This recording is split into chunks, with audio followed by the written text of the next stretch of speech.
আসসালামু আলাইকুম সবাইকে, আশা করি সবাই অনেক ভালো আছেন। বাপরে আজকে রোদ পুরি। এখন আছি একটা আদিবাসী পাড়াতে, আদিবাসী পাড়ায় আছি। আর আদিবাসী পাড়ার পাশে জঙ্গল থাকবে না, এটা তো হতেই পারে না।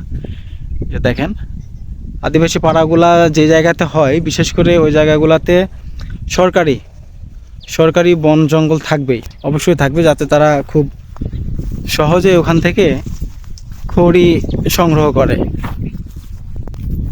রান্নার কাজে ব্যবহার করার জন্য।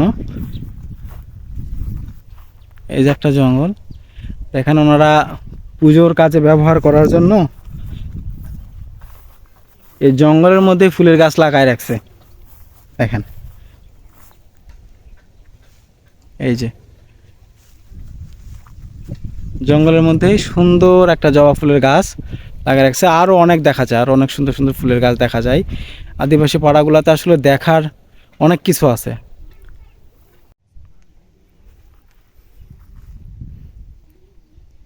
যে কত সুন্দর একটা জবা ফুলের গাছ।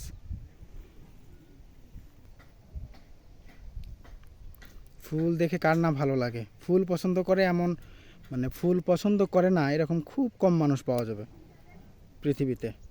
শুধু ফুলই না, অনেকে আবার সুন্দর করে দেখা যায় সবজি লাগাচ্ছে। হ্যাঁ, এটা মনে হয় ঝাংলা দিছিল, ঝাংলাটা ভেঙে পড়ছে। এই যে আরেকটা দেখেন, এখানে আবার পেঁপে গাছ, পেঁপে খেয়ে এখানে মনে হয় বীজগুলা ফেলাই দিছে, যার জন্য এখানে একটা পেঁপে গাছও সুন্দর হয়েছে। হ্যাঁ,